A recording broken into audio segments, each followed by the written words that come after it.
sẹ́ni tán bèèrè lọ rẹ̀ pé gígé ọwọ́ lè ní tó níyẹn khilafu fìkì ni nítorí wà ní al-Qur'an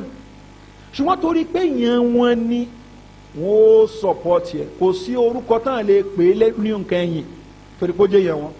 ṣùgbọ́n ẹni tí ó wà ti kí ń ṣe yẹn wọn tó wà ń bẹ́ẹ̀ kò sí nǹkan tó lè ṣe káwo kéèsì Palestine nǹkan kan tán sọ kò sí ìlú náà ní àgbáyé tó assist àwọn ará Palestine bíi Saudi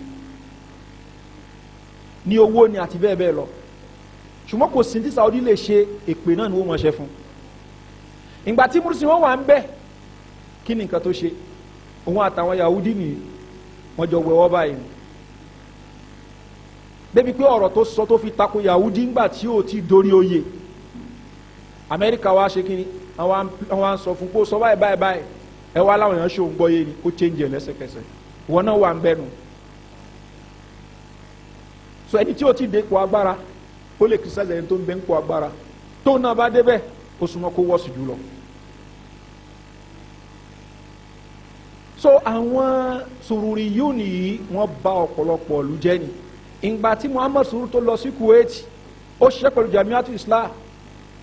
gbígbóná náà ló tún gbé ń bẹ́ẹ̀ náà lé pé wọ́n padà lé kúrò ń bẹ́ẹ̀ ó lò bí ọdún mẹ́wàá ní Kuwait àbí mọ́kànlá wọ́n padà lé kúrò níbẹ̀ yẹn náà ni torí pé ń wo pé kíní yóò yẹ kó ṣe ìgbà tó wá kúrò ń Kuwait tó lọ sí ó gba London lọ London ló ti wọ́n produce magazine kan tí wọ́n ń pè ní As-Sunna ó kọ́kọ́ ń produce kan tó ń pè ní Al-Bayan ó dá ẹgbẹ́ kan lẹ̀ tí wọ́n ń pè ní Al-Muntada Al-Islami so níbẹ̀ ẹ ti mọ̀ gbọ́ Muntada ẹni tó bá ti gbọ́ rí ó wà ní London Muhammad Surur lónìí òun ló dálẹ̀ pépà As-Sunna yẹn àwọn ìjọba Saudi ló máa fi ń fáyà ìjọba Kuwait ìjọba bobi tó ti kúrò tí wọ́n ó máa fáyà ó débi kó kàfàrà fáàdì lásìkò rẹ̀ ni lórí kíni lórí àwọn nǹkan wọ̀nyí so Muhammad Surur ó lu àmọye ọdún ìgbà tó di ọ̀rọ̀ September 11 òun ló kúrò ní Britain ló wá sí Jordan ó lọ àsìkò díẹ̀ ní Jordan bí ọdún bíi mélòó kan so ó lọ Qatar ìgbà tó kúrò ní Qatar ó tún gba Britain lọ 2013 ló wá sí Qatar tó wá fún ní welcome ńláńlá so òun gbé Qatar Qaradawi náà ń gbé Qatar bẹ́sẹ̀ ìkwánu tó lágbára nam àwọn ìkwánu tó ń bẹ ní Qatar ìgbà táwọn Qaradawi débẹ̀ wọ́n really fọ́ọ̀mù tanzim that is pé bọ́dì kan báyìí ṣùgbọ́n wọ́n ń báṣẹ́ lọ lábẹ́ ẹ pé ọ̀tọ̀ ní ká dá ẹgbẹ́ lẹ̀ lórúkọ ọ̀tọ̀ ní pé kí ni ìròrí yẹn ká mọ̀ spread yẹ àwọn Qaradawi spread yẹ lọ ni wọ́n ń pè ẹ̀kan náà ní Abdulbadi Sokor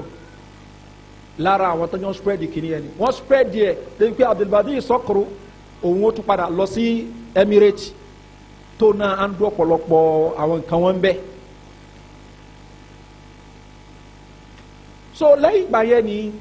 ní nǹkan bíi early 70s nǹkan kan mọ́ra wọn à ń pè yẹn kan ní Jassim Sultan ọmọ Qatar ni òun náà lọ study ní Egypt ìgbà tó dé òun ló wá dá Tanzimu lẹ̀ ní Qatar proper wọ́n ṣe léyìn náà fúngbà gbọ́rọ̀ ìgbà tó yà wọn náà rí i pé àwọn issues ń bẹ nìyí wọ́n ní láti àdánù ipa àwọn ò ṣe Tanzimu mọ́ ṣùgbọ́n ìròrí ìkọ́wánu ṣì ń bẹ lọ́pọ̀lọ́ wọn bẹ́ẹ̀ ṣùgbọ́n ká ní afẹ́dẹ́ ẹgbẹ́ kan lẹ̀ tí a máa ṣe mítìnì kíní kankan mọ́ra wọn ni àwọn ò ṣe mọ́ so eléyìí ní nǹkan bí a bí 92 nǹkan kan mọ́ra wọn náà làwọn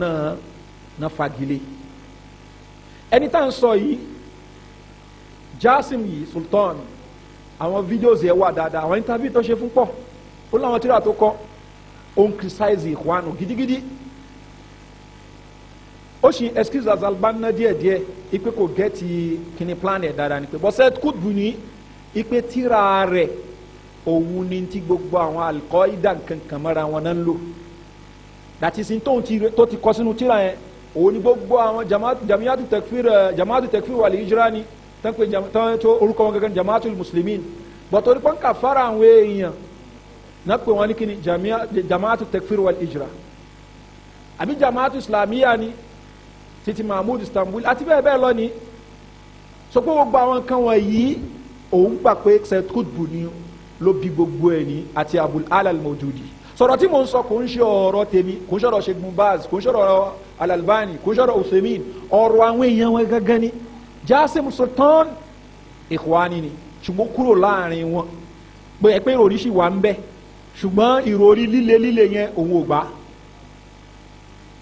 ìròrí líle pé ká fi violence ṣe yẹn òun ò gbà ìròrí yẹn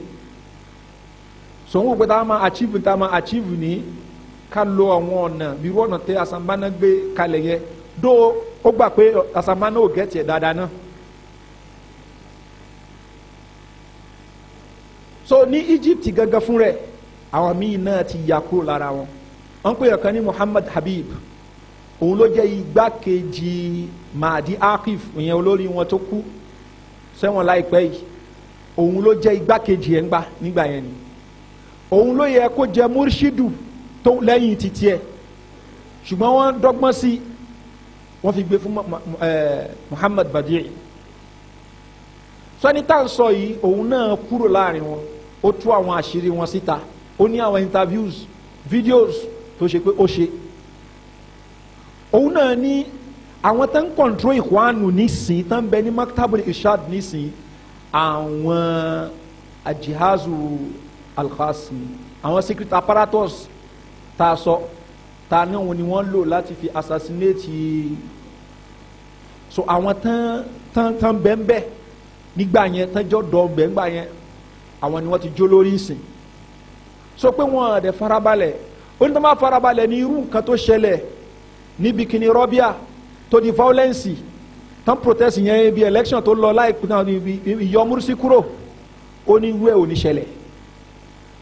so sọ̀rọ̀ púpọ̀ gan bákan náà wọ́n pè é kan ní Tharwatul Kharbawi lára àwọn leaders wọn lòun náà títí ẹ tiẹ̀ burú gan àtàkì tó ń fún òun ṣe díẹ̀ ó kọ tírà kan tó pè ní Sirrul Ma'bad àṣírí Ikhwanu ló tú síbẹ̀ ni láti àsìkò Asambana títí di àsìkò tó fi ń kọ kìnìyàn bá ṣe máa ń ṣe bí àwọn tó yẹ pé inú yàrá tó súnkùnkùn ni wọ́n lọ Ọlọ́run tóun òun máa ń pa ọ̀rọ̀ Freemasonry tẹ́lẹ̀ so òun rí táwọn ń ṣe yẹn pé the same thing tí wọ́n ń ṣe nínú Freemasonry òun náà làwọn ń ṣe ń bẹ́ ni so ìgbà kan ni òun gbà tó ń kọ́kọ́ ka nǹkan tí Muhammad Ghazali tó sọ nípa Hasan al-Udaybi ìyẹn ni tó jẹ́ múrísìdì wọn ẹlẹ́ẹ̀kejì because nígbà tásán bá ná kú òkúta ló máa jó lórí Muhammad Ghazali òun wò kóun lọ ẹ kóun jó lórí àwọn mí náà wò kóun lọ ẹ kó jẹ ṣùgbọ́n kọ́ lọ mú yẹn kan wá from nowhere òun náà ni Hasan al-Udaybi so wá wò pé Hasan al-Udaybi Sayyid Qutb so Muhammad Ghazali wò pé kí lẹ́yìn Ikhwanu fẹ́ yà yìí àwọn eléyìí àwọn Masuniya ni wọ́n Freemasons làwọn tí ẹ kó wá yìí ló fi wá kọ tírà rẹ̀ tó kọ́ gbà yẹn tí ó pè ní Ma'alimi al-Haqqi fi Kifa'ina al-Islami al-Hadith ibẹ̀ inú tírà yẹn ni ó pe olórí Ikhwanu ìyẹn Hasan al-Udaybi ó pe ní Freemason àti Sayyid Qutb náà ṣùgbọ́n àwọn yẹn para bá sọ̀rọ̀ lẹ́yìn gbà yẹn ni so edition tó tẹ̀lé ó edit ẹ̀ kúrò Qaradawi ńgbà tó kọ tírà kan nípa Ghazali Muhammad Ghazali tó pè ní Muhammad Ghazali kama araftuhu ibẹ̀ ni ó tọ́ka sí ìjà tó ń bẹ láàrin Hasan al-Udaybi àti Muhammad Ghazali ipa àwọn èèyàn kan náà àwọn Ikhwanu ká fara Muhammad Ghazali nítorí ọ̀rọ̀ tó sọ yẹn ni àtàwọn nǹkan míì ó lóun wá ń sọ fún wọn pé ọmọ yàrá náà sì ni a lè disagree pẹ̀lú ẹ̀ so n tó sọ ni bó ṣe rí ló ṣe sọ nǹkan kan mọ́ra wọn àti eléyìí ó sọ nu tíra rẹ̀ ó dẹ̀ tún sọ nu fídíò interview tí wọ́n ṣe fún ni so pàwọn kan tí mo sọ yìí kò ń ṣe nǹkan tẹ́mi ń rò àbí nǹkan táwọn afa Salafi kan sọ nǹkan táwọn ara wọn gẹ́gẹ́ fúnra wọn sọ láàrin ara wọn ni ó ní àwọn nǹkan wọ̀nyí so àmọye wọn mí náà tó ṣe pé wọn kúrò bẹ́ẹ̀ Kamal Albawi lára àwọn èèyàn wọn náà ni in fact n tán pè ní at-tanzimu dawli lil Ikhwan al-Muslimin ìyẹn International Organization of the Muslim Brotherhood ẹni yìí ló jẹ́ spokesman wọn for years. Kamal al-Albawi òun náà ti over 17 sí òun náà ó tako ìlànà líle tán lò yìí pé torí ẹ̀ lára àwọn kan tó mú un kúrò mbẹ́ nìyẹn ìpè nísìnyí àwọn ọmọ ẹ̀yìn sẹ́ kúdùbù ni wọ́n jẹ gàba lórí maktabul irshadi àwọn Ikhwanu sí so most àwọn eléyìí nísìnyí ìjọba Egypt ti kó wọn sẹ́wọ̀n that is àwọn tán jẹ́ olórí wọn èyí tó rí bí sásá so àwọn Kamal al-Albawi àwọn yẹn lọ ṣùgbọ́n òun náà tẹ́ bá kí ló ń sọ lẹ́nu oyin Khomeini oyin àwọn Shia oyin al-Khomeini allamana kama allamana Hassan Banna Khomeini kọ́ wa bá Hassan Banna ṣe kọ́ wa àwọn Ikhwanu so ìtàn fẹ́ lóńbélé yìí ni pé ṣé ó yẹ kéèyàn kan wá fáyà Ikhwanu ní kéèyàn kan máa gbára ta fún ó dẹ̀ pé rẹ̀ lórí súnà ẹ̀dẹ̀ ń fáyà àwọn Shia ní àwọn eléyìí dẹ̀ ń sọpọ́tì àwọn Shia Qaradawi ní nǹkan bí ọdún mélòó kan sẹ́yìn tóun náà padà túbá ń yọ ọ̀rọ̀ Shia ní gbangba ta tó ní wípé òun ò mọ̀ pé má ṣe rí ni àwọn mashayikhuna fi Saudiya hum a'lamu minna wa andaju minna bi awla wọ́n mọ̀ ń pa àwọn eléyìí jù wá lọ ni ó sọ gbólóhùn yẹn ni kí ni nǹkan tí Mahdi Akif àtàwọn yòókù ẹ̀ sọ wọ́n láwọn disagree pẹ̀lú tí Qaradawi sọ wọ́n disagree pẹ̀lú tí Qaradawi sọ nítorí pé kí ni ó fàyà Shia so tabari èèyàn kan tó gbé programu kalẹ̀ tó ń fàyà Shia ẹni tó ń fún tọ́pìkì ní tó bá wá mú ọ̀rọ̀ Ikhwanu wọlé pé àwọn eléyìí náà gbádùn ọmọ ìyá ni wọ́n o káwa ni mọ́ máa wọ̀n yẹn wọlé àwọn náà ń gbìyànjú ọmọ ìyá wa ni wọ́n nù súnà á rí i pé wàláì kò sí kíní kò sí justice àbí ká sọ pé kẹ́ni tó bá ti sọ pé kíni tó bá ti lẹ́rẹ̀ mọ́ ní súnà ni àáfilẹ̀ bẹ́ẹ̀ náà ni àá gbà pé ara wa ni àwọn táwọn lẹ́rẹ̀ ọmọ súnà àsìn náà fáwọn yẹn lẹ pé àwọn eléyìí ò lẹ́rìn bọ̀tẹ́ tó bá lẹ́rìn àìmọ́ súnà ni Shia gan gbà pé kí ni onísúnà làwọn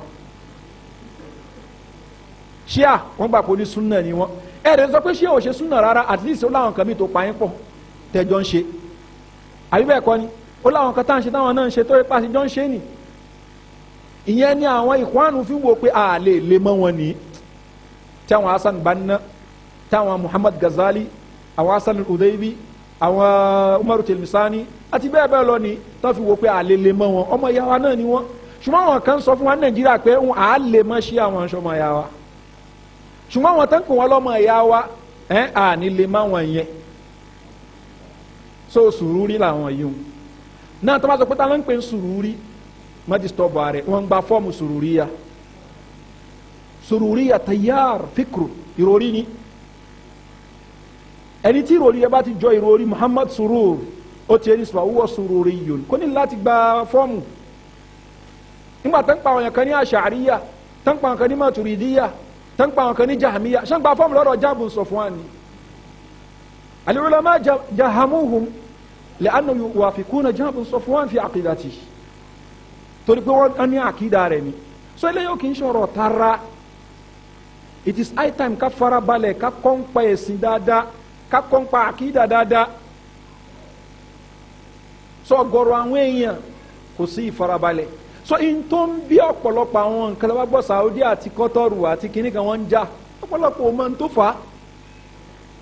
Saudi fẹ́ protect ìlú tiẹ̀ àtijọba àti tiẹ̀ at least yẹn hàn sí gbogbo èèyàn àyè bẹ́ẹ̀ kọ́ ni Egypt fẹ́ protect ìjọba àti tiẹ̀ náà ṣé èèwọ̀ ni kó protect ìjọba wọn ni ṣùgbọ́n mọ̀ pé àwọn kan bẹ́ẹ̀ nùlú àwọn tó ṣe pé irú protest tó ṣẹlẹ̀ ní Tunisia irú tó ṣẹlẹ̀ ní Egypt tó ṣẹlẹ̀ ní Libya tó ṣẹlẹ̀ ní Yemen àwọn kan bẹ́ẹ̀ náà ọmọ lú àwọn tó ṣe yí pé kí ni wọ́n fẹ́ sponsor ẹ̀ wọ́n dàrí pé Mursi tó wà ní Egypt ń gbà yẹn ní òun gan support àwọn yẹn kán lè ṣe kí ni kán lè ṣe irú ẹ̀ torí pé kí ni brotherhood ni wọ́n. so táwọn yẹn bá wá tọ́pù ìjọba Mursi ó ti ń sìn ẹ wà ní kí Saudi máa bínú pé ó ṣe tọ́pù ìjọba ẹni rẹ ni ṣé wọ́n lè ṣe irú ẹ̀ ẹni tó mọ̀ pé ó ń yọnu sí ìbànújẹ́ tó ṣẹlẹ̀ sí ẹni ó ní ẹni rẹ ni wọ́n ti rẹ́jẹ̀ tó ń flow ní Libya ẹ̀jẹ̀ ń flow ní Syria ẹ̀jẹ̀ ń flow ní Yemen ìjọba kan wà ní Egypt ní ìjọba yẹn ó wo pẹ̀lú tó ṣẹlẹ̀ ní Egypt yẹn kí irú ẹ̀ ṣẹlẹ̀ ní Saudi kó ṣẹlẹ̀ ní Kuwait kó ṣẹlẹ̀ ní kílórúkọ Emirati kó ṣẹlẹ̀ káàkiri bẹ́ẹ̀ ẹ wá ní káwọn yẹn sọpọ́tì ẹ ní kí ni wọ́n fi sọpọ́tì Mursi ṣé torí pé ó ń lo òfin Ọlọ́run Ọba torí pé ó ń lo Kùránì àbí torí pé ó ń lo súnà ní sọ kálá kò bẹ́tà àwọn ọba àyókù ni kò bẹ́tà àwọn ọba àyókù ìgbà tó ń débẹ̀ ó túmọ̀ kánà àwọn ṣíà olùkọ́ tó wípé àwọn àfáà tó sọpọ́tì ẹ̀ ń gba Abu Ishaq al-Huwaini ní Hussein Yakubu ní àti bẹ́ẹ̀ bẹ́ẹ̀ lọ ni gbogbo wọn ó ń bẹ fídíò wọn wà ẹlòmíín ṣe pé fún mi ipa àwọn ọmọ pé bó ṣe ṣe ni táwọn máa ń kó bó ṣe ṣe ni àwọn oníkàwọn èèyàn dìbò fún ẹ. so ẹni tó bá ń fọ́ọ̀tì Saudi ìtara ló fi ń fọ́ọ̀tì Saudi lórí eléyìí òun náà protect ìjọba títí ẹ then àwọn ọmọ ìlú rẹ̀ tó ṣe wípé ó rí pọ́n nírò irú nǹkan bẹ́ẹ̀ yóò máa palẹ̀ mọ́ wọn ní. ẹ wá ní wọ́n mú àwọn afẹ́sìn ṣàfẹ́sìn lẹni tó encourage àwọn èèyàn against ìjọba pé ká tọ́pù ìjọba tó ní káwọn èèyàn jáde síta ká máa lọ bá ìjọba fà a'udhu billah afẹ́sìn ò ní sọ yẹn afa hizbiya onírú afa tí ó mọ̀ sọ pé kí ni ẹja lọ sí demonstration. so eléyìí nǹkan tó pàtàkì ní tá a gbọ́dọ̀ gbọ́yé the same thing náà ní ti Emirates wọ́n ń pèyàn kan ní Abdulrahman Suwaidi lára àwọn ọmọ Emirates tóun náà wà ń bẹ ni ó ń bẹ nínú Atanzimu Sirri àwọn secret organization Ikhwan ni àṣírí rẹ̀ tú bí ọdún mélòó kan sẹ́yìn ó wá ṣe fídíò kan tó ṣe pọ́n ṣe interview fún ó wá dissociate ara rẹ̀ kúrò ní ẹgbẹ́ yẹn ni ó wá sọ ọ̀pọ̀lọpọ̀ àṣírí bí ìlú míì tí mi ò ní fẹ́ dárúkọ tó ṣe pé bí wọ́n ṣe ń lo àwọn ọmọ láti máa lọ ṣiṣẹ́ lórí Twitter ká máa fi mọ fáyà jọba yìí so tó bá ti ń ka àwọn nǹkan tó ń kọ lórí Twitter kíníkan má gbà tàn jẹ ìkankan lè porúkọ ẹ̀ ní kíníkan fake name ni o láti lè mọ fi àtàkì àwọn ìjọba yẹn mọ spread ìbàjẹ́ ń pa wọn ní iṣẹ́ táwọn gbá nìyẹn ní Qatar ní tí ò sí rújú bẹ́ẹ̀ ni wọ́n ń pè é kan ní Isham Mursi ọkọ ọmọ Qaradawi ni ó ní kíní kan tá dálẹ̀ ń bẹ́ẹ̀ tí wọ́n ń pè ní Akademiyatu Taghyir Academy of Change ẹ lọ ṣe wádìí ń pẹ́ Academy of Change yìí ń tán dálẹ̀ fún ni Britain ni wọ́n ti dálẹ̀ ní nǹkan bí 2005 nǹkan bí 2009 or so ni wọ́n gbé wọ Qatar ni ìtàn gbé lẹ̀ fún òní bó o la ṣe fẹ́ effect change ní àwọn ilẹ̀ Lárúbáwá yìí ìjọba oní ọba bó o la ṣe fẹ́ change ẹ̀ kúrò ní ìtàn gbé lẹ̀ fún nìyẹn wọ́n máa kọ́ àwọn èèyàn wọ́n máa kọ́ àwọn ọ̀dọ́ bó o ni wọ́n ṣe lè ṣe àwọn nǹkan yẹn òun ló padà lead lọ sí Arab Spring tá à ń sọ yìí Wael Ghunem lára àwọn tó champion kí ni Arab Spring ní lára àwọn èèyàn tó ṣe pé ń gba training bẹ́ẹ̀ yẹn so Qaradawi ó pè rẹ̀ fún rẹ̀ ó pè rẹ̀ ní Sheikh Fitna torí pé òun gẹ́gẹ́ ló ń sọ ẹni tí bá yẹ kí kan náà ọmọ ogun tó bá yẹ lọ bá Gaddafi kó fi bọ́ fórí ẹ̀ publicly Mubaraki ó fáyà rẹ̀ Bashar fáyà rẹ̀ ẹ̀yin ẹ̀ dìde ẹ̀ má wòran ẹ̀ má ṣe kìíní àwọn yẹn náà dẹ̀ ń dìde wọn wòran wọn lọ wọ́n dẹ̀ ń pa wọn bí ẹran ni ṣáfà nìyí táwọn yẹn bá wá takò wọn náà ń takò àwọn àfa tó ń ṣe ẹ̀mí àwọn èèyàn lófò àfa tí ò kọ́ wọn ní tánẹ́bí sọ lọ́sàn tó kọ́ wọn kò wá iye òtún wá dúró bẹ́ẹ̀ ọkọ ọmọ rẹ̀ náà òun náà tún wá ń tíṣà àwọn èèyàn ní ó ṣe máa ṣe. torí ẹ̀ òun ni Saudi fi ń sọ fún Qatar wípé àwọn èèyàn jẹgẹjẹgẹ tán bẹ́ẹ̀ nùlù yín tán dàlú àwọn èèyàn rú ni ẹ lé wọn jáde Qaradawi ẹ lé jáde Isham Mursi ẹ lé jáde bákan náà Ìsọ́mù Tẹ̀límà ẹ lé jáde Wajdi Ghunem ẹ lé jáde jẹ́mọ́ tó bá pè mí lọ́rẹ́ tó bá lé mi àti ọ̀rẹ́ ni wá ó dẹ̀ ń hábọ̀ ẹni tó ṣe pé ó ń ṣe tùtà fún mi ṣé ọ̀rẹ́ mi àti ẹ lè wọ́dà common sense lélẹ́yìí ọlọ́rẹ̀ ẹlẹ́yìn méjèèjì ó dẹ̀ àbọ̀ àwọn tó ṣe yí pé wọ́n fẹ́ bà tèmi jẹ́ ni tó wá fẹ́ ká ṣọ̀rẹ́ lé àwọn eléyìí jáde tó bá ti lè lé wọn jáde ní àlè ṣọ̀rẹ́ nítorí wọn lẹ́ nìyí ẹgbẹ́ Saudi wáyé tó máa ṣe ókè tó bá wá nílé wọn jáde ní ó ti agree pé wọn ò lé wọn jáde lásìkò ìgbà kan ní nǹkan bí 2013 2014 wọ́n jọ sign paper lórí ẹ̀ nígbà tó yá ní ó ti kó tún padà tó bá ti wá padà tó ṣe ń ta ni ó ṣe àwa náà bẹ̀ ṣe mọ́ jẹ́mọ́ kí lẹ́ṣẹ̀ wọn ó lè wọnú ìlú wa mọ́ nìyí so a ní láti protect kíní wa ní àlejò ọmọ ṣe pọ̀ ní kó ṣe kókó máa bọ̀ àwọn èèyàn tí ó mọ̀ kó bá wa àwọn tó ń doctrine àwọn ọmọ wa then àwọn ọmọ wa tó ṣe pé wọ́n ní ìròrí burúkú yìí tá a bá ti sọ fún ẹ yìí pé ọmọ wa kan bẹ lọ́dọ̀ ẹ orúkọ ẹ báyìí báyìí ó ní ìròrí burúkú yìí lè jáde ní ìlú ẹ ṣọ́ọ̀rẹ́ ò lè sọ fọ́ rẹ bẹ́ẹ̀ ni ṣùgbọ́n àwọn ará àwọn ò lè jáde so nǹkan tó ń fa ìjà tó ń bẹ láàrin wọn the same thing náà ní Emirates the same thing ní Bahrain à ń sọ eléyìí ọ̀nàrí lè mi ò fẹ́ mẹ́nu bàrú àwọn kan báyìí ṣùgbọ́n tí mo fi ń sọ fún wa òní ká lè mọ ìjà tán bára wọn jà ṣùgbọ́n tó kà wá jù òní pé al-khuruj ala ulati al-umur ghayru mashru' shar'an so ká là ń rí vote against àwọn olórí nǹkan tí ó ṣe kíni tí ó bá múnú ṣẹ̀ríà ni olórí yẹn náà jẹ̀bi ẹlẹ́yìn náà ṣe ìyẹn kọ́ ni issue bọ́tà fẹ́ wò pé ta ló jẹ̀bi ta ni ò jẹ̀bi ẹgbọ́ side tẹ́ni yìí náà wọ́n lọ sí Yemen lọ invade wọn ní Yemen kí ló fà á ó ní pé Iran ni ó ń fún àwọn Houthi ó ń fún wọn ní weapons láti lè ṣe kíni láti lè fi support àwọn Shia tán bẹ ní Eastern Saudi Arabia with that ni wọ́n á ṣe kíni wọ́n á gbógun wọ Saudi ni wọ́n dẹ̀ ti sọ ní pẹ̀lẹ́pẹ̀lẹ́ wọn gbà tó ẹ pé yẹn ni àwa náà wá take you up ni kí lẹ́sẹ̀ wọ́n bẹ̀ yẹn èèyàn kan fún ọ̀tá yín ní weapons ní torí pọ́njọ́ lákìdá burúkú kan náà Houthi Shia ni wọ́n àwọn eléyìí náà Shia ni wọ́n ń fúnra wọn ní weapons ní láti lè wọnú ìlú tèmi káwọn á fún àwọn èèyàn tán nírú ìròrí wọn tán bẹ ní Eastern kìnìún ibẹ̀ dẹ̀ ní ibi tẹ́kọ̀ Saudi pọ̀jù sí nìyẹn ẹ̀rí pé wàhálà ni so Iran ń supply weapons fún àwọn èèyàn tán bẹ níbi tẹ́kọ̀ wá pọ̀ sí láti lè ṣe kíni láti mọ̀ dáa òun nígbà tí wọ́n pa Nimru ní ọ̀pọ̀lọpọ̀ mi yẹ kó pa yẹ kó ṣe lára àwọn ọmọ tó ń dá wàhálà alẹ́ that is àwọn ọmọ ìlú tó ń dá wàhálà alẹ́ Shia ni so ìgbà míì táwọn ìjọba bá ń bára wọn pọ̀ wàhálà ìwọ tó sí ń bẹ àti bá wọn yanjú ẹ̀ ó máa ṣòro torí pé kò sí ìjọba ìlú kan àfi kó mọ wo interest ara tiẹ̀ àti interest àwọn èèyàn rẹ̀ kò sí ìjọba ìlú kan yóò wo interest ara ẹ̀ yóò wo interest